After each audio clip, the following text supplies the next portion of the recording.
ભિક્ષાના બદલામાં સત્સંગ આપે છે. સવારે સાંજે અડધો કલાક, કલાક, 2 કલાક એ સત્સંગ કરે. અને સત્સંગમાં શું સત્સંગ કરે છે?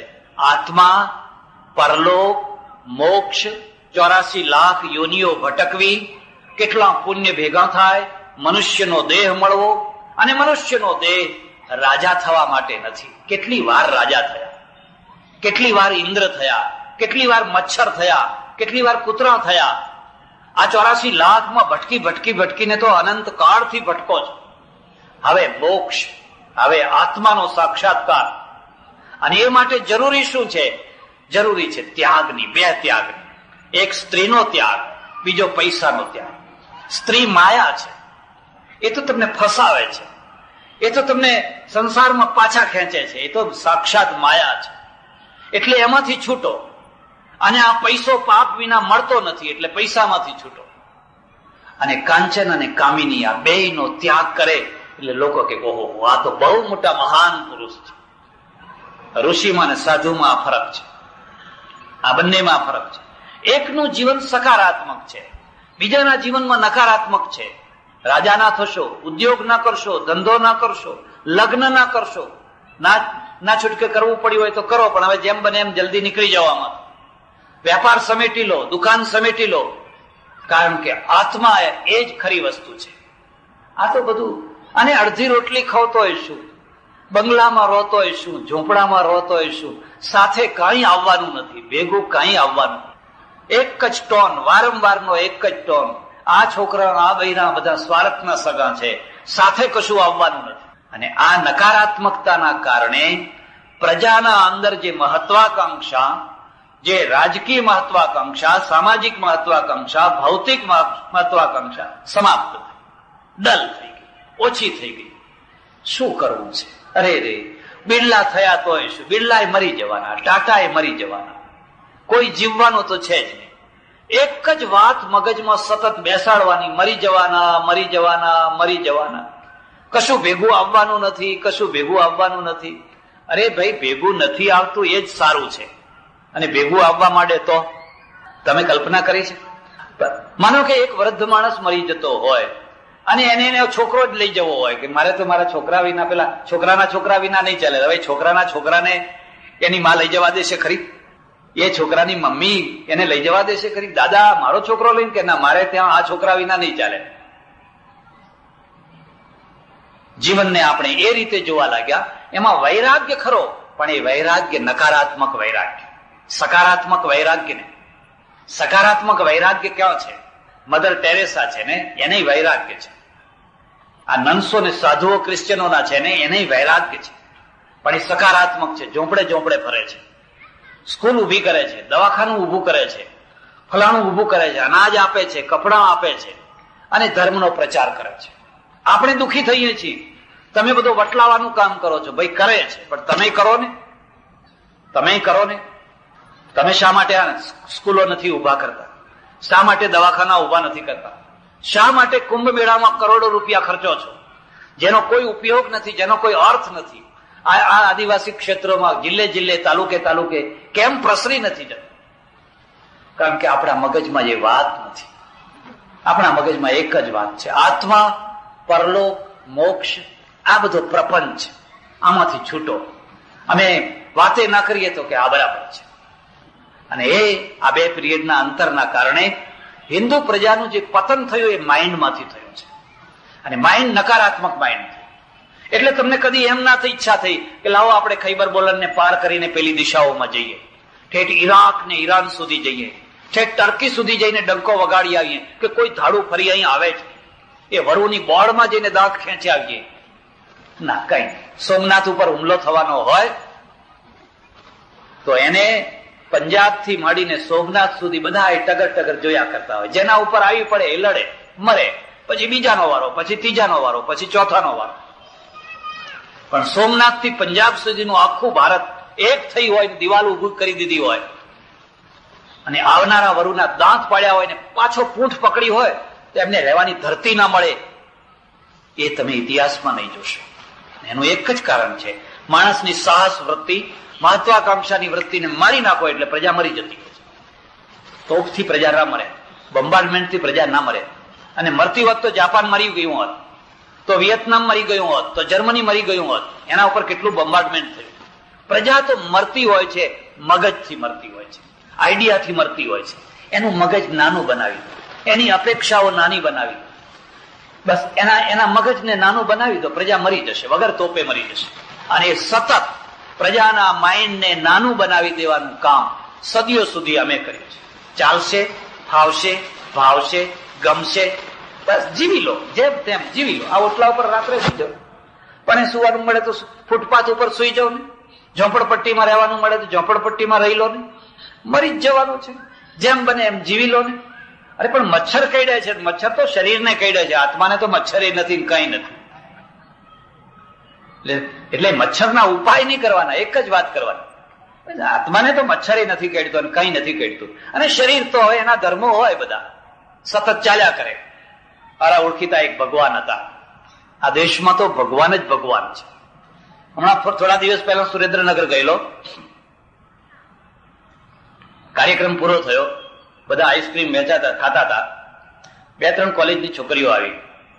આ બધું ચાલે છે ત્યાં સુધી અમારે 1-2 ગઝલો, ભજનો, ગીતો ગાવા છે. મેં કહું ગાઓ. એમને ગીત ગાવાનું શરૂ કર્યું. મને બધું તો યાદ ના રહ્યું, પણ પહેલી પંક્તિ મને યાદ રહી ગઈ. અને પહેલી પંક્તિનો ભાવ આવો હતો: માનવી માનવ થવા નીકળ્યો, માનવ બની શક્યો નહીં, પણ ઈશ્વર બની ગયો. પણ ઈશ્વર બની ગયો. માનવ તો ના થઈ શક્યો, પણ ઈશ્વર થઈ ગયો. ઈશ્વર થવું બહુ સરળ કામ છે, માનવ થવું જ મુશ્કેલ કામ છે. એક ભગવાન મારા ઓળખીતા, વર્ષમાં 1-2 વાર મળીએ. એમને હોકલી પીવાની ટેવ, પેલી હોકલી આવે ને. એક વાર ધુમાડો મારી પાસે કાઢે, મેં કહ્યું ભગવાન આ ધુમાડો મને ગમતો નથી જરા. પછી બીજો એક તરફ હોકલી મૂકી દો. મને કે શું અજ્ઞાની જેવી વાત કરો છો, હું હોકલી પીતો જ નથી. આ તો દેહના ધર્મો છે. આત્મભાવમાં સ્થિર રહો, આત્મભાવથી જુઓ. આત્માને હોકલીને કઈ લેવા દેવા જ નથી. કેટલી સરળ વાત છે. અને સરળ વાતના પાછળ ઉઠા સિવાય બીજું કઈ જ નથી, ઉઠા ભણાવવા સિવાય કઈ જ નથી. પણ હવે ઉઠાનો જવાબ ઉઠાથી જ આપી શકાય. ને મેં કહું સારું ચાલો જવા દો. 10-15 મિનિટ આગળ આમ તેમ થઈ ગયું. એમણે પાતળું કેલિકોનું ધોતિયું પહેરેલું.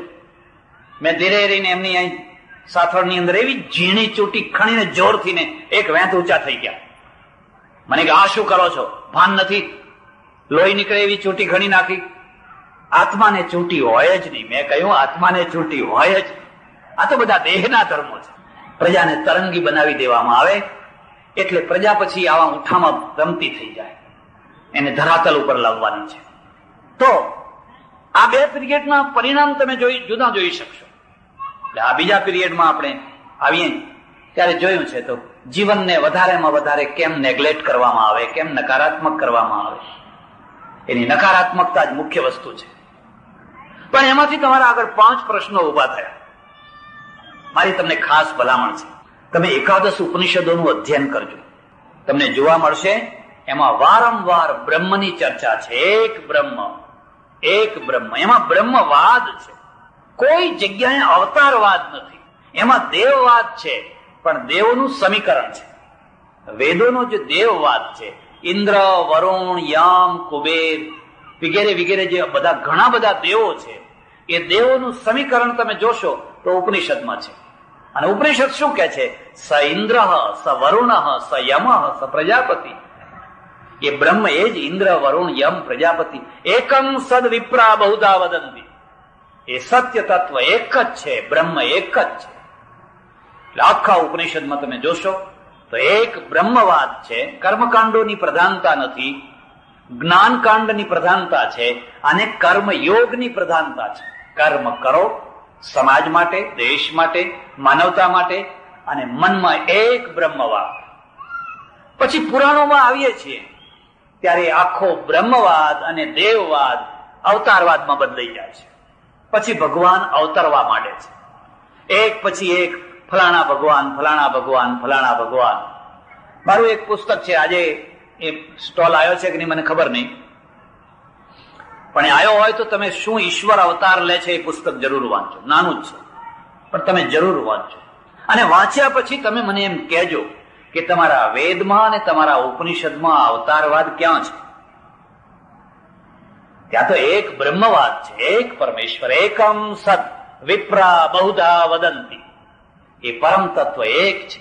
અને જ્યાં તમે પરમ તત્વ એક છે એવું માનો છો એટલે બધા ગોટાળા શાંત, બધી ગડબડો શાંત, તમારી ઉપાસના ચોખ્ખી, તમારી ઉપાસના ક્લિયર. મારે આશ્રમમાં તો કેટલાય માણસો આવીને 60 વર્ષની ઉંમરે પૂછતા હોય છે, મહારાજ મારે કયા ભગવાનનું ભજન કરવું? અરે કયા ભગવાનનું? કેટલા ભગવાન છે? પણ આપણે ગૂંચવી નાખ્યું છે. પૌરાણિક યુગમાં આપણે આવીએ છીએ એટલે પછી જાત જાતના બધા એટલા ગૂંચવાડા ઉભા થયા છે. અને એ ગૂંચવાડામાં આજે જે આપણા મંદિરો છે, મંદિરોમાં જઈને તમે જોજો, કેટલા મંદિરો, કેટલા મૂર્તિઓ, કેટલા દેવો, કેટલી આકૃતિઓ, કેટલા રૂપો. આ ભગવાનને આ જ ફૂલ ચડે, આ ભગવાનને આ ફૂલ ના ચડે, આ ભગવાનને આ જ થાળ ધરે, આ ભગવાનનો થાળ ધરાવેલો કામ ના આવે. કેમ ભગવાન 2 છે? કેમ ભગવાન 3 છે? કેમ ભગવાન 4 છે? અને આ ભગવાનનું નામ બોલો તો જ અમે બોલવાના, બીજા ભગવાનનું નામ નહીં બોલવાના. અને આ ભગવાનનો પ્રસાદ હશે તો જ ખાવાના, બીજા ભગવાનનો પ્રસાદ નહીં ખાવાના. અને આ બધાના દ્વારા તમારી ધાર્મિક બાદબાકી થાય છે. સમજણ ગેરસમજની વાત તો એક તરફ રહી, પણ એ બધાના કારણે તમારી ધાર્મિક બાદબાકી થાય છે. તમને ખબર છે, એ બધાના કારણે ભારતમાં 20,000 સંપ્રદાયો છે. 20,000 આખા ભારતની અંદર સંપ્રદાયો, પંથો, મંડળો, પરિવારો બધા જુદા, એકદમ જુદા. દિવાલો ઉભી, અને બધા જેટલા વધારે ચુસ્ત એટલી દિવાલ વધારે કડક. નાની નાની બાબત ઉપર લડી મરે છે. અને આ સંપ્રદાયો હજુ અટક્યા નથી. હજુ તો કાલે હું ઉભો કરવા માંગુ તો હું એક પંથ ઉભો કરી શકું, મારી જાતને ભગવાન તરીકે જાહેર કરવી હોય તો કરી શકું. ભલે થોડાક લોકો ગાળો દે, પણ થોડાક તો પાછળ ગાંડા થવાના જ છે. અને ગુજરાતની એક ખાસ ખાસિયત છે, ગુજરાતમાં દયાનંદ સરસ્વતી કેમ સફળ ના રહ્યા? ગુજરાતમાં કોણ સફળ રહે છે? જે પ્રજાને કોઈને કોઈ પ્રકારની વેવલી ભક્તિ આપે છે એ જ સફળ રહે છે. તમે આખો ઇતિહાસ જોજો. તમે એમને નચાવો, તાળીઓ પડાવો, તાબોટા પડાવો, કુદાવો, 56 ભોગ કરાવો, એવું કંઈક ને કંઈક વેવલા પણ આપો, ઈંડોળા કરાવો, ફલાણું કરાવો, એ કરાવો. પણ તમે એમને સમજણપૂર્વકની જેમાં હિતની વાતો છે એ વાતો તો પ્રાર્થના સમાજ કેટલો ચાલ્યો, અમદાવાદ કે થોડાક શહેરોની અંદર 5-25 કુટુંબો હોય, આ બધા સમાજો કેમ ના ચાલી શક્યા? કારણ કે ધાર્મિકતાના ક્ષેત્રમાં અહીંયા એ લોકો સફળ થતા હોય છે જે કોઈને કોઈ પ્રકારથી પ્રજામાં વેવલાપણાનો ઉભરો લાવતા હોય છે. મને યાદ છે, હું એકવાર એક ગામમાં ચાતુર્માસ કરતો હતો. આખો 4 મહિના સુધી પ્રવચનો કરવાના. હવે ત્યાં એક ભક્ત આવી ગયા, કાળકા માતાનું મંદિર, 5-7 દિવસ એમને આખ્યાનો કરવાના. અને રાતના આખ્યાનમાં કહી દીધું કે આવતીકાલે 4-5મા દિવસે આપણે કાળકા માતાને થાળ ધરવો છે, એટલે જેના ઘરમાં જે હોય એ સારામાં સારી મીઠાઈ બનાવીને લાવો. અને આ બહેનો 750 ડીશો આવી, 750, ને નવી નવી આઈટમ, એ બધી ઠેઠ સુધી 100-150 ફૂટ સુધી થાળીઓ લાગી લીધી. કોઈ બુંદીના લાડુ, કોઈ મોહનથાળ, કોઈ મૈસૂર, કોઈ ફલાણું, કોઈ ફલાણું, કોઈ ફલાણું. હવે 750 આ થાળીઓ આવી પછી પેલા મહારાજે કહ્યું કે જો ભાઈ, આ માતાજીને થળાવેલો જે થાળ છે એ થાળ હવે તમારાથી કઈ એનો પ્રસાદ પણ ચખાય નહીં, એના ઉપર તમારો કોઈ અધિકાર નહીં. એટલે બધા ઢીલા થઈ ગયા. બધાને ઉમળકો શું હતો કે આ તો અમારો ધડાવેલો, અમને પાછો વેચશે. ને મહારાજને શું થયું કે આટલો મોટો થાળ આપણે ઘર ભેગો કર્યો હોય તો સારું, ઘરે બધા રાહ જોઈને બેઠેલા. બહુ મોટો ઝઘડો ઉભો થયો, બહુ મોટો વિવાદ. એ તો પુરાણ લઈને આવ્યા. જો આ પુરાણમાં લખેલું છે કે આ થાળ જે ધર્યો હોય એ પછી બીજાનાથી કોઈનાથી લેવાય નહીં, એ તો એને જ કામમાં આવે. મારી પાસે આવ્યા, એ ઝઘડો લઈને મારી પાસે આવ્યા. મને કે હવે આ શું કરવું? અમે તો 750 થાળો ડીશો ધરેલી છે. મેં કહ્યું તમે માગો છો, હું તમને એમ પૂછું છું કે અનાથ આશ્રમમાં તમારા ઘરની ડીશ 12 મહિનામાં એક વારે જાય છે? આ હોસ્પિટલમાં જે દર્દી માદું પડ્યું છે, જેના સાથે રહેનારા માણસને જમવાની વ્યવસ્થા નથી, એ હોસ્પિટલના દર્દી માટે તમે કોઈ દિવસ 2 મોસંબી લઈ જાઓ છો? તમારે જ્યાં ડીશ લઈ જવી જોઈએ ત્યાં તો તમે લઈ નથી જતા. જે માતાજી જમતી નથી, જમવાની નથી, પરપ્રાંતના આવીને કોઈને કોઈ પ્રકારના ઉઠા ભળાવી જાય છે, ત્યાં તમે બધા મુંડાવાના છો. હવે એને તમને ઉભરો લાવ્યા, એક વેગલાપણું ઉભું કર્યું, હવે તમે ડીશો ઉભી કરી લઈ જવા દો, ખાશે એના છોકરા, ખાવા દો. નાના મહારાજ એમ કે કંઈક રસ્તો કાઢો ને, આ તો બધું એ લઈ જશે. પછી મેં વચ્ચેનો રસ્તો કાઢી આપ્યો. મેં કહ્યું તમે એક કામ કરો, કે થાળની ડીશો જ્યાં મૂકી છે ને એના આગળ કૃષ્ણ ભગવાનનો એક ફોટો મૂકી આવો જઈને, અને જઈને ફોટો મૂક્યા પછી કહેજો કે અમે તો આ બધો થાળ છે ને એ આ ભગવાનને ધરાયો છે, ભગવાનનો ધરાયેલો થાળ તો બધાને ખવાય, એટલે એમાં તમારું પુરાણ કામ નહીં આવે. આનું નામ શું કહેવાય? ઉઠાના સામે ઉઠાની યુક્તિ કહેવાય. આ કોઈ યુક્તિ નથી, પણ આ સ્થિતિ છે. આજે આ બહેનો છે ને, તમે એમને એક ઉભરામાં લાવી નાખો, કાલે ડીશો ભરી લઈ આવે. પણ એ જ કહો કે તમે રોજ અઠવાડિયે એક વાર આ હોસ્પિટલમાં કોઈ માણસને જઈને એક ટિફિન આપી આપજો. અઠવાડિયામાં એક વાર અનાથ આશ્રમમાં જઈને દૂધ આપી આવજો. ના, એમાં ભગવાન ક્યાં છે?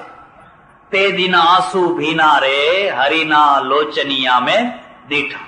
એટલે કરસનદાસ માણેકને લખવું પડ્યું, એક દિન આંસુ ભીના રે.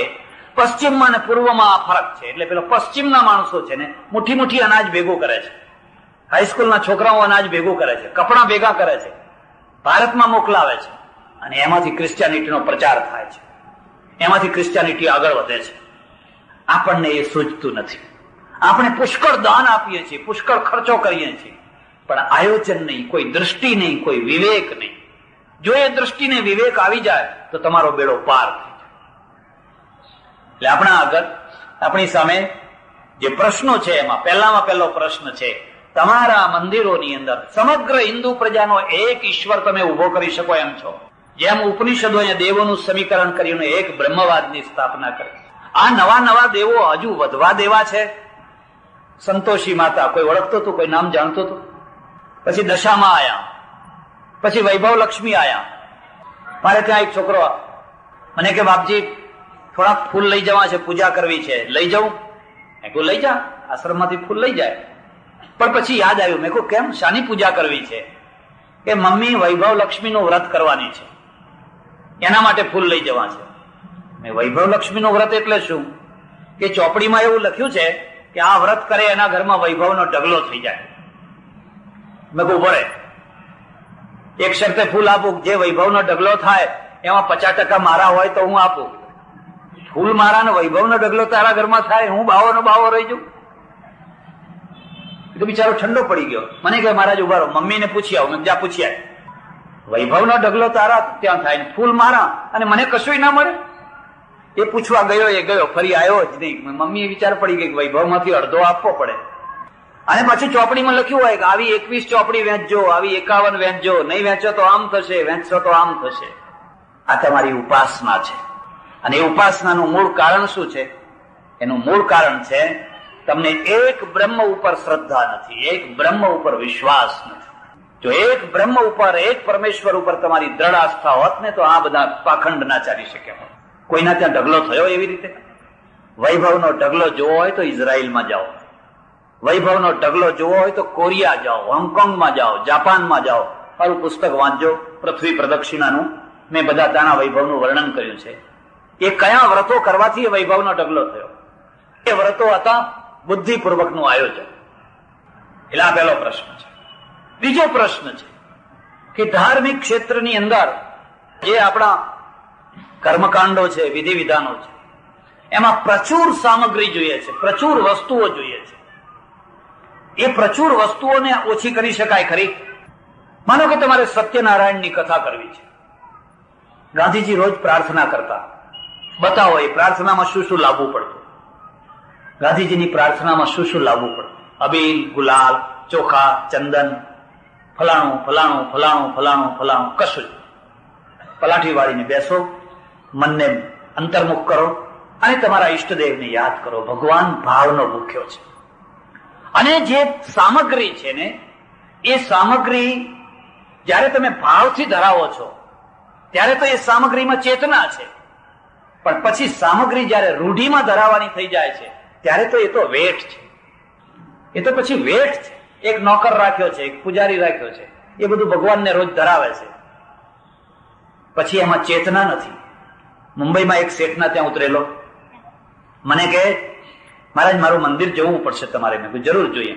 તો નીચેના ભાગમાં મંદિર બનાવેલું, તમને નવાઈ થશે. એ મંદિર એટલે એક રૂમ, પોતાનું વ્યક્તિગત નાનો સરખો રૂમ. એ રૂમની અંદર 9.5 લાખ રૂપિયાનું તો જવેરાત અંદર રાખેલું. 9.5 લાખ રૂપિયાનું તો ભગવાન ઉપર જવેરાત રાખેલું. અને એનું પરિણામે જોયું મેં કે એ મંદિરનું જે બારણું હતું ને, એ આટલા જાડા સળિયાનું ને આવડું મોટું તાળું હતું. મને કે આ 9.5 લાખ રૂપિયાનું ઝવેરાત મેં ભગવાનને ચડાવ્યું છે. મેં કોઈ એટલા માટે આ ખંભાથી તાળું મારવું પડ્યું છે. મારા મંદિરમાં આવજો, આશ્રમમાં ભગવાન છે, મંદિર છે, તાળું જ નથી, ઉઘાડું મંદિર. જયારે જુઓ ત્યારે દર્શન કરો પ્રેમથી, એક વાલની વીંટી નહીં, એક નવા વાલની વીંટી નહીં. એટલે ચોરે આવીને દિવસે જોઈ જાય કઈ લૂંટવા જેવું છે કેમ, એ સમજી જાય કે ના અહીં તો કઈ નથી. એટલે પછી નિર્ભય મંદિર. અને પેલો દિવસે જોઈ જાય કે હા. અને રાત્રે ચોરી થાય ને બીજા દિવસે પછી ભગવાનની આંખો ગઈ, ભગવાનનો મુગટ ગયો, ભગવાનના દાગીના ગયા. ત્યારે આજ બહેનો પાછી કહેતી હોય ભગવાને એને આંધળો ના કરી નાખ્યો. ત્યારે કેટલાક કહેતા અરે ભગવાનનો મુગટ ગયો અને ભગવાન મુગટને ના સાચવી શકે તો આપણું શું સાચવવાના? એ મુગટની કિંમત નથી, પણ આસ્થા તૂટે એની મોટી કિંમત છે. મુગટ તો ગયો, પણ મુગટ ગયા પછી જે અહીં આસ્થા, લોકોની શ્રદ્ધા તૂટશે ને, એનો બહુ મોટો પ્રશ્ન છે. ને એ પ્રશ્ન આ રીતે હલ કરી શકાય. ભલા થાઓ અને મંદિરોને સોના ચાંદીથી મુક્તિ આપો. મંદિરોનું મહત્વ સોના ચાંદીમાં નથી. મંદિરોનું મહત્વ માનવતામાં છે. તમારું મંદિર કેટલા ભૂખ્યા માણસોને અનાજ આપે છે. તમારું મંદિર કેટલા અનાથ બાળકોને પોષે છે. તમારું મંદિર કેટલી વિધવાઓને આજીવિકા કે સાડી આપે છે. તમારા મંદિરમાંથી કેટલી માનવતા નીકળે છે. એની જ મહત્તા છે. અને એ પરિવર્તન સમયની સાથે કરશો તો તમે ક્રિશ્ચિયાનિટીની સામે ઉભા રહી શકો. અને તમારી પાસે તો પુષ્કળ પૈસો છે. એમની પાસે પૈસો નથી, એથી વધારે તમારી પાસે છે. જાઓ, જલાલી વાળા બધા સ્થાનો મેં જોયા છે. શરત એટલી છે એને વળાંક આપો. આજ સુધી જે ભગવાનના નામે જે આપણે કરોડો રૂપિયા વાપરતા હતા, હવે એ દરિદ્ર નારાયણના તમારા ભાઈઓ છે, તમારું સંગઠન છે, તમારું અંગ છે, એને એક રાખવા માટે, પોતાની સાથે રાખવા માટે તમારો જય જયકાર કરશે. એ ડાયલાને ડેવિડ થવું નથી ગમતું, પણ ડાયલાને તમે જોવા જાઓ ત્યારે કોઈ દિવસ તો એના ઝૂંપડે જાઓ, કોઈ દિવસ તો એની તપાસ કરો. આ વલસાડમાં કેટલી વિધવાઓ હશે, કેટલી ત્યક્તાઓ હશે, રાત્રે આંસુ પાડીને સૂતી હશે. એના છોકરાને દિવાળીના દિવસોમાં પહેરવાનું એક સારું ડગલું નહીં. તમારો વિચારો બદલો, તમારી દ્રષ્ટિ બદલો, અને તમે જુઓ કે તમે શક્તિશાળી બનો છો કે નહીં. તમારું દાન બદલો, દાનનું રૂપ બદલો, દાનનો પ્રકાર બદલો. કડેલા દૂધ બનાવો, પણ આપો. જ્યાં ચડાવવાના છે ત્યાં ચડાવો. જ્યાં ચડાવવાનો કોઈ અર્થ જ નથી, જ્યાં માત્ર ગંદકી જ થવાની છે, જ્યાં કીડા છે એ જળમાં રહેલું છે. પાણી ના આપવામાં આવે તો બહુ મોટી વાતો કરો આત્માની. જુઓ, પાણી વિના ખબર પડશે. તરત જ પાણી વિના માણસ મરવા લાગશે. એકવાર હું ઋષિકેશ ગયો. તમને બધાને ઉતાવળ નથી ને? છે એ જળમાં રહેલું છે. પાણી ના આપવામાં આવે તો બહુ મોટી વાતો કરો આત્માની. જુઓ, પાણી વિના ખબર પડશે. તરત જ પાણી વિના માણસ મરવા લાગશે. એકવાર હું ઋષિકેશ ગયો. તમને બધાને ઉતાવળ નથી ને? ઋષિકેશ ગયો તો ઋષિકેશ થી નજીકમાં 12-15 માઇલ ઉપર પહાડમાં નીલકંઠ મહાદેવ છે. કોઈ જતું નથી. હું તમને ભલામણ કરું છું, કોઈ વાર ઋષિકેશ જાઓ તો નીલકંઠ જજો. એટલી સુંદર રમણીય જગ્યા છે.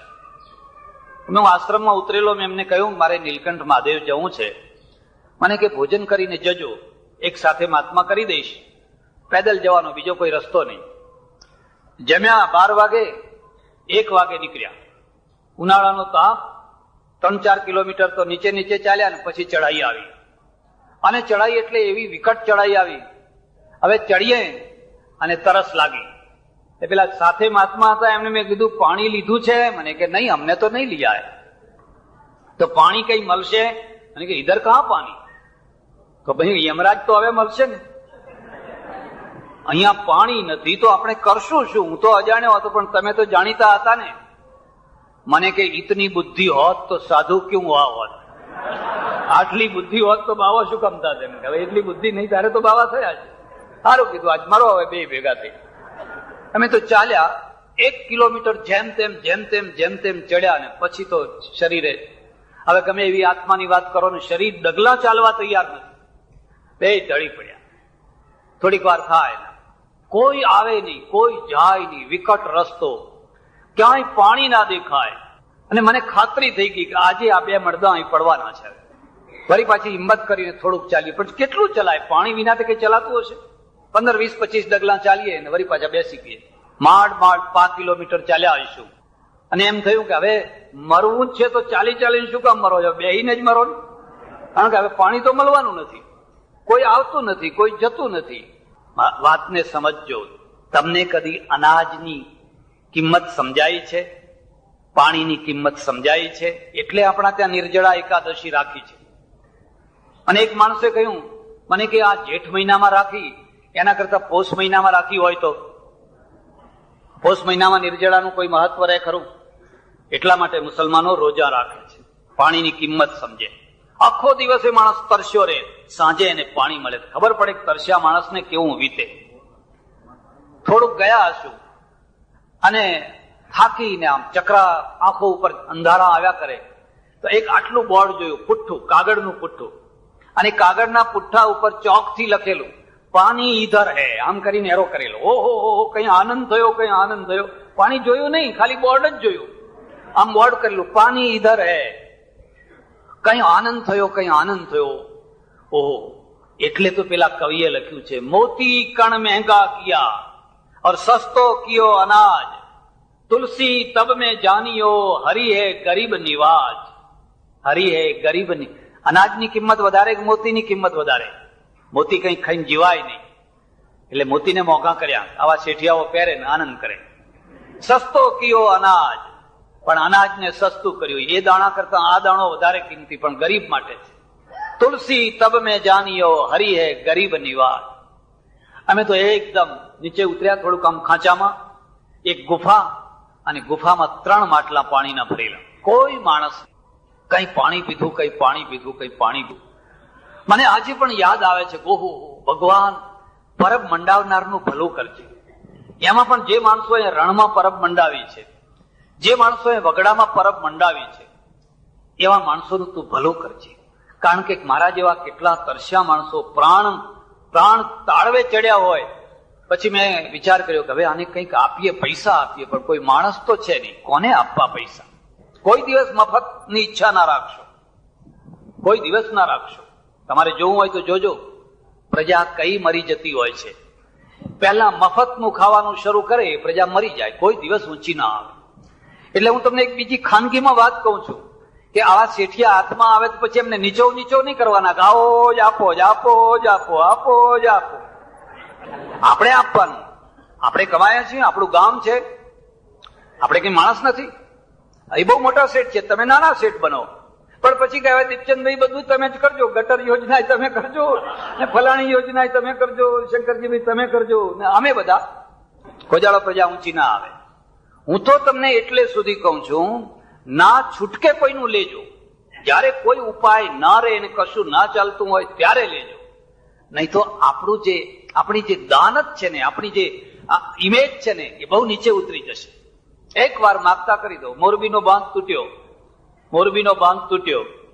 સૌથી પહેલો એક ખટારો ગયો, એમાં પ્રાઇમસ, અનાજ, ફલાણું લોકોને ભેગા કર્યા. લો કે ના, નહીં લઈએ, અમારે નથી જોઈતું. પ્રાઇમસ, સીવાના સંચા, કેટલો આગ્રહ કરીને આપ્યો કે ભાઈ આટલું લેવું પડે. ના, અમે બેઠા થઈ જઈશું અમારી મેળે. પછી તો બીજો ખટારો ગયો, ત્રીજો ખટારો ગયો. મને વાત કરી કે એક ઘરમાં 55 પ્રાઇમસ ભેગા થયા અને 5 સીવવાના મશીન ભેગા થયા. હવે એ માણસો રોડ ઉપર જ બેઠેલા હોય છે કે હવે કોઈ ખટારો આવે છે. પેલો બાંધ તૂટ્યો, એનાથી એટલું મોટું નુકસાન નતું થયું જેટલો આ મોરલનો બાંધ તૂટ્યો. પહેલા દિવસે મોરલ હતું, પણ જેમ જેમ એ વધારે લેતા ગયા એમ બસ હવે લાવો જ લાવો. હું તમને આ ખાસ વાત કહું છું, એક વાર જિંદગીમાં એવું ખમીર પેદા કરો કે અમેરિકાને કહી દો તમારા પૈસા તમારી પાસે રાખો, અમે બેઠા થઈશું, અમારી હિંમતથી બેઠા થઈશું. આવા કોઈ ઉદાર શેઠિયાઓ આવીને આપણને થોડું પુશિંગ કરી જાય, થોડો ધક્કો મારી જાય, એ ઘણી સારી વાત છે. પણ પછી આપણે બેસી જઈએ, હવે બસ તમે જ કરો, બાકીનું કામ એ તમે જ પૂરું કરો. તો હું ઈચ્છું કે વાલમ ગામ મરી જાય એવું મારે નથી જોઈતું. હું ઈચ્છું કે વાલમ પોતે ઊભું થાય, અને વાલમ ઊભું થવાનું જ છે, થયું જ છે. મને એમાં જરાય શંકા નથી. જો તમે 12 મહિનાની અંદર ઓછામાં ઓછા 12 થી 15 વાર આખું ગામ જમાડતા હોવ, ખરું કે નહીં? 12 થી 15 વાર કે વધારે? જો 20-25 વાર તમે આખા ગામને જમાડતા હોવ, અને એક વાર ગામને જમાડવું એટલે 1 લાખ 2 લાખ તો થતો હશે ખર્ચો, 50,000. બધા વ્યવહાર કરે તો થોડા એ તો થઈ જાય. તો હવે જો આવો ખર્ચો તમે કરવા તૈયાર હો ને આ પાણીવાળામાં પછી કે ના એ હું ના આપું, તો હું તમને ધર્મ સમજાવવામાં કંઈક મંદો નીકળ્યો છું. હું તમને સાચી વાત સમજાવી નથી શક્યો. મારે તમને એ સમજાવવાનું છે કે એ ખર્ચો જેવો મહત્વનો છે, એથી વધારે ખર્ચો આ મહત્વનો છે. કન્વર્ટ કરો તમે, તમારી ઉદારતાને બદલો જરા. બીજી વસ્તુ પાણીની છે. પછી મેં શું કર્યું, મારી પાસે જે રોકડા રૂપિયા હતા એ મેં માટલા નીચે દબાવી દીધા. આ માટલું ભરનારો કાલે આવશે, કોઈને કોઈ દિવસે આ માટી આગી પાછી કરશે, તો એમાંથી એને 5 રૂપિયા રોકડા મળશે. અને ગરીબ માણસ, હું જાણું છું કે ત્યાંની પ્રજા બહુ ગરીબ, એના માટે 5 રૂપિયા તો ઘણા થઈ ગયા. પણ કોઈને કોઈ દિવસે એના હાથમાં 5, જો ઉપર મૂકીએ પાછા બીજા કોઈ આવતા જતા હોય એ પાણી એ પીવે ને. આપણા દેશમાં તો 2 પ્રકારની પ્રજા વસે છે. દેનારીએ વસે છે, લેનારીએ વસે છે, ને લૂંટનારીએ વસે છે. એટલે જળ છે, અને એના કારણે આપણા ભગવાનનું નામ નારાયણ છે. અને નારાયણનો અર્થ થાય છે જેમાં જળમાં જેનું વાસ હોય એનું નામ નારાયણ. આપો નારા ઇતિ પ્રોક્ત, જે જળમાં વસે છે. એટલે પેલા ઋષિએ કહ્યું અન્નમ બ્રહ્મ, પછી કહ્યું જલમ બ્રહ્મ. આ જળ બ્રહ્મ છે, એને દૂષિત ન કરો, એને વગર જોતું ઢોળ ન કરો. એવું નહીં કે હવે મોટી ટાંકી આવી ગઈ, આપણે ચકલી ખુલ્લી જ રાખવાની, બસ પાણી પડ્યા જ કરે, પાણી બંધ થાય ત્યારે બંધ થાય, ને આવે ત્યારે ચાલુ થાય, ભરઢર્યા જ કરે. તો પેલો નારાયણ જે જળમાં બેઠેલો નારાયણ છે ને, એ શ્રાપ આપે, અભિશાપ આપે. હું તારા આંગણે આવ્યો પણ તે મને એવોઇડ કર્યો, તે મારું અપમાન કર્યું, તે મારો તિરસ્કાર કર્યો, તે મને વગર જોતું ઢળવા દીધો, હવે તું પાણી વિના મર. ત્રીજી વસ્તુ જે છે એ હવા છે. પાણી વિના રહી શકાય, પણ હવા ના મળે અને માણસની ચેતના રહે ખરી? કોઈની હવા ના રોકશો, કોઈનો ઓક્સિજન ના રોકશો.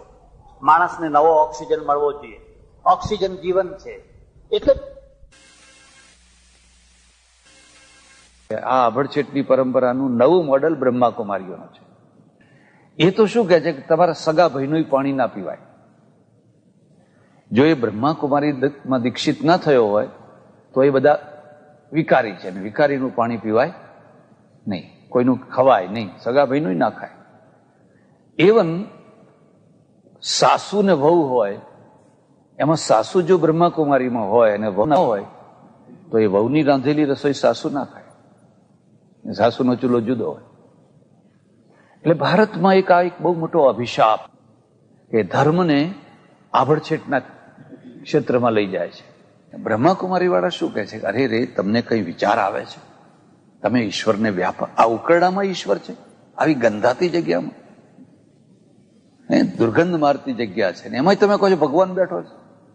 ભગવાન તો પવિત્ર જગ્યાએ બેસે. ઉપર ફલાણું જે શિવ બાબા છે, એ શિવ બાબા તો ઉપર એકદમ શુદ્ધ જગ્યાએ બેઠેલા છે. તો એમના માટે શું જવાબ છે કે ભાઈ ઉકરડો ગંધાતો છે એ આપણી રીતે ગંધાતો છે,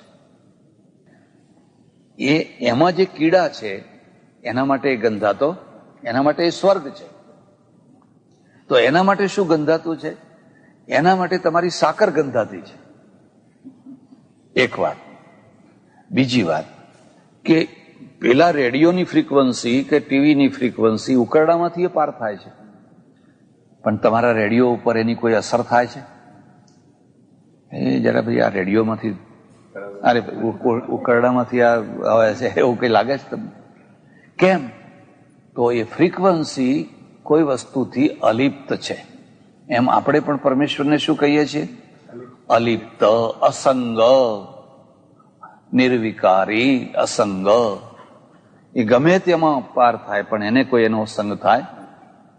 એનું શું કહેવું, એમનું શું કહેવું છે કે જો ઈશ્વર વ્યાપક હોય તો એક માણસ બીજા માણસની હત્યા કરે છે તો ત્યાં ભગવાન બેઠો જ છે, ત્યાં ભગવાન હાજર જ છે. તો પેલો છુરો મારે છે તો એને રોકતો કેમ નથી? એટલે એનો અર્થ એ થયો કે ત્યાં ઈશ્વરની હાજરી નથી. એટલે આપણે શું કહીએ છીએ કે ભાઈ ચાલો ત્યાં ઈશ્વરની હાજરી નથી એટલે પેલો છુરો મારે છે, પણ તમારી જ્યાં હાજરી છે ત્યાંથી એને દેખાય છે કે નથી દેખાતું? માનો કે ધામમાં બેઠો છે, પણ એ ધામમાં બેઠો બેઠો હોય એ જોઈ શકે છે કે નથી જોઈ શકતો? ને જો ના જોઈ શકતો હોય તો એ ઈશ્વર ના રહ્યો, અને જો જોઈ શકતો હોય તો કેમ રોકતો નથી? એટલે રોકવું એ ઈશ્વરનું કામ નથી, એ બધાના કામ જુએ છે, એ તો સાક્ષી છે. આમ જુદા જુદા લોકોએ જુદી જુદી ભાવના કલ્પના કરેલી છે. ઉત્તરવર્તી આપણે ત્યાં પણ જે સાકારવાદ આવ્યો, આ બ્રહ્મસૂત્રમાં કોઈ જગ્યાએ સાકારવાદ નથી. કોઈ જગ્યાએ ઈશ્વરના શરીરનો આકાર નહીં બતાવે કે ઈશ્વરને હાથ છે, પગ છે, ફલાણું છે, ફલાણું છે, લક્ષ્મીજી છે, પાર્વતી છે. એ બધું પુરાણવાદમાં આવ્યું. આ આપણા પ્રાચીન જે બ્રહ્મસૂત્ર છે એમાં એ માત્ર નિરાકાર જ છે. ઉત્તરવર્તી કાળમાં પછી શું થયું? ભગવાન વિષ્ણુ વૈકુંઠમાં રહે છે, વૈકુંઠ આવું છે, પવિત્ર છે, ધામ છે, ફલાણું. કૃષ્ણ ભગવાન ગોલોકમાં રહે છે, ત્યાં બધી ગોપીઓ જ ગોપીઓ છે.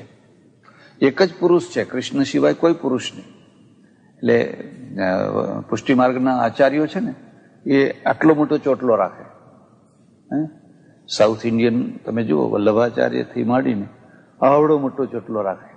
એટલું જ નહીં પણ પાછું પેલું માથે ઓઢે. સાઉથ ઇન્ડિયન સંન્યાસીઓ પણ માથે ઓઢે. એ પોતે ગોપી ભાવ છે એ બતાવવા માટે. એટલે ગોલોકમાં તો ભગવાન કૃષ્ણ બિરાજ્યા છે, પછી શિવજી તો કૈલાસમાં બેઠા છે. દરેકે પછી પોતપોતાનું એક ધામ બનાવ્યું. સ્વામિનારાયણ વાળાએ અક્ષરધામ બતાવ્યું. એમાં એક ગ્રંથમાં લખેલું છે કે ભક્તને, સ્વામિનારાયણના ભક્તને બધા દૂતો લઈ ગયા, રામનું સાકેત ધામ આવ્યું. એને સાકેત ધામ કહેવાય. રામ ને સીતા ને લક્ષ્મણ, એટલું બધું સુંદર, એટલું બધું સુંદર. એટલે પણ પેલો કે ના, આ આપણું ન હોય એમ કે, આ ધામ તો સારું છે પણ આપણું ન હોય એમ કે. પછી ગોલોકમાં લઈ ગયા, ત્યાં કૃષ્ણ ભગવાનને આવું બધું બતાવ્યું, બધું વર્ણન કર્યું કે આ પણ આપણું ધામ. પછી શિવજીનું આવ્યું, પછી વૈકુંઠ આવ્યું, પછી ફલાણું આવ્યું, પછી ફલાણું આવ્યું. એ બધાને ના પાડતા પાડતા પાડતા પાડતા છેવટમાં અક્ષરધામમાં ગયો. અને ત્યાં શ્રીજી મહારાજ બિરાજેલા. એટલે પછી કહ્યું કે આ ધામ આપણું. પછી એ પૂછે છે કે હે મહારાજ, શ્રીજી મહારાજ, હવે આનાથી કોઈ ઉપર બીજું ધામ છે? કે ના હો ભાઈ, હવે આનાથી કોઈ ઉપર ધામ, તું જે બધા જોઈને આવ્યો એ બધા નાના ધામ છે, નીચેના ધામ છે. અને એ બધા સામાન્ય લોકો હોય એમને એ ધામ મળે, પણ જે મારો નિજ ભક્ત હોય, અનન્ય ભક્ત હોય, એને જ આ ધામ મળે છે. આ સર્વોચ્ચ ધામ છે. આ શું થયું? સાંપ્રદાયિકતા. આ થયું સાંપ્રદાયિકતા. એટલું સારું છે કે આ બધા નાના ધામ છે એટલું સ્વીકાર કર્યું. હા, નહીં તો એમ જ કે એ તો બધા નરક છે, એમ કે એ તો પાપીઓને માટે નરક છે. પણ હવે જો એવું કે તો મુશ્કેલી આવે કે તો પછી તમારા મા બાપ ક્યાં ગયા છે? 200 વર્ષ પહેલા તમારા માતા પિતા, એના માતા, એના પિતા, એના પિતા, એ બધા તો પછી બિચારા ક્યાં ગયા હશે? તો એટલે આ શું દર્શન ના કહેવાય, આને શું કહેવાય? સાંપ્રદાયિકતા કહેવાય. આમાં એવું કોઈ નહીં. તમે આખું બ્રહ્મસૂત્ર જો અધ્યયન કરો ને, ખરેખર અધ્યયન કરવા જેવો ગ્રંથ છે. તો આવી કોઈ ચર્ચા નહીં. કોઈએ પત્નીનો ત્યાગ કર્યો અમર થવા માટે, નિર્વાણ માટે, મોક્ષ માટે. આ ભૂલ કહેવાય કે ના કહેવાય? પણ જો તમે ભૂલ છે એમ કહો તો લોકો મારવા દોડે.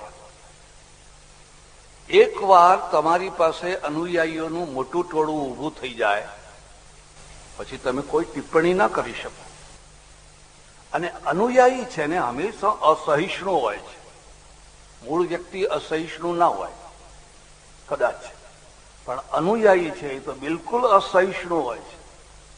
જરાક તમે આટલી વાત કરો તો તરત જ મારવા દોડે. પત્નીનો ત્યાગ કરીને અમરતા પ્રાપ્ત કરવી કે મોક્ષ પ્રાપ્ત કરવો એ ભૂલ છે કે સત્ય છે? અને આવી ભૂલો એકવાર તમે એને આદર્શ બનાવી દો પછી તો કેટલાય લોકો કરતા થઈ જાય, કેટલાય લોકો કરતા થઈ જાય. અને કરી છે આપણા કેટલાય લોકોએ કરી છે. આપણે ત્યાં એક બહુ મોટા ભાગવતકાર હતા, બહુ બહુ મોટા. આજે જે બધા છે એમનો ત્યારે એમના આગળ કોઈ ક્લાસ નતો, એટલા મોટા ભાગવતકાર હતા.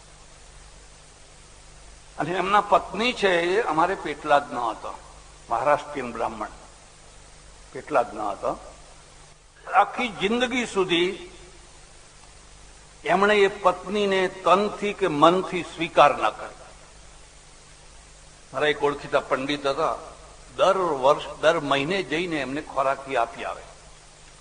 300 રૂપિયા આપી આવે, ત્યારે સસ્તો જમાનો હતો. એ 300 રૂપિયા લઈ લે. આખી જિંદગી આ સ્ત્રીએ તડપી તડપી તડપી તડપીને વ્યતીત કરી. પૈસો આપે, એક આદર્શ એવો પકડી લીધો કે બસ સ્ત્રી ન હોવી, સ્ત્રી દૂર હોવી જોઈએ. અને છેવટે મરતી વખતે એ સ્ત્રીએ કહ્યું કે હું મરી જાઉં તો મારી લાશને ના અડવા દેશો.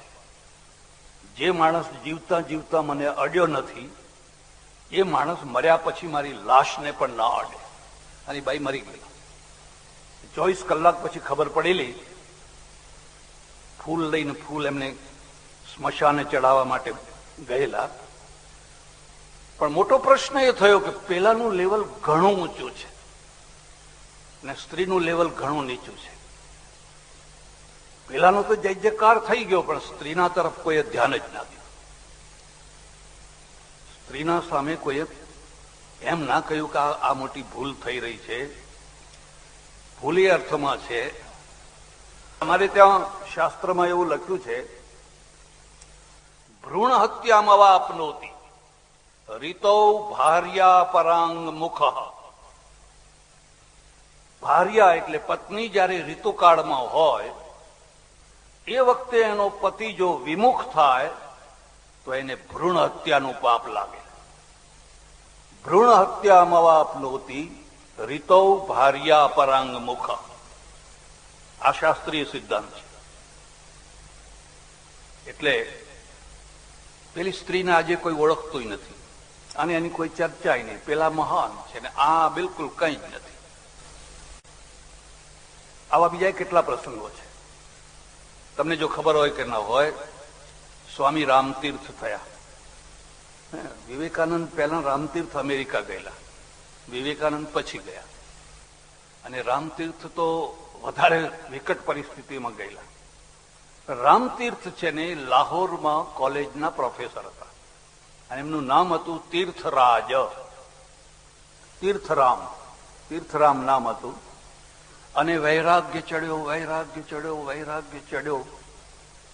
એ પ્રોફેસરે રાજીનામું આપી દીધું. બૈરા છોકરાને રોડ ઉપર મૂકી દીધા. મકાન ભાડાનું હતું. એ બૈરા છોકરાઓને રોડ ઉપર મૂકી દીધા અને રામતીર્થ થઈ ગયા. પછી એની પત્નીનું, એના છોકરાઓનું શું થયું મારે કઈ લેવા દેવા નહીં. પછી તો બહુ મહાન થયા એટલે બરાબર છે. પણ આવી રીતે પત્નીને, બાળકોને રોડ ઉપર મુકાય ખરા? આ ઋષિ માર્ગમાં કર્તવ્ય પ્રધાનતા છે. તમને ગમે એટલો વૈરાગ્ય ચડ્યો હોય તમે કર્તવ્ય વિમુખ ના થઈ શકો. આ ઋષિ માર્ગ છે.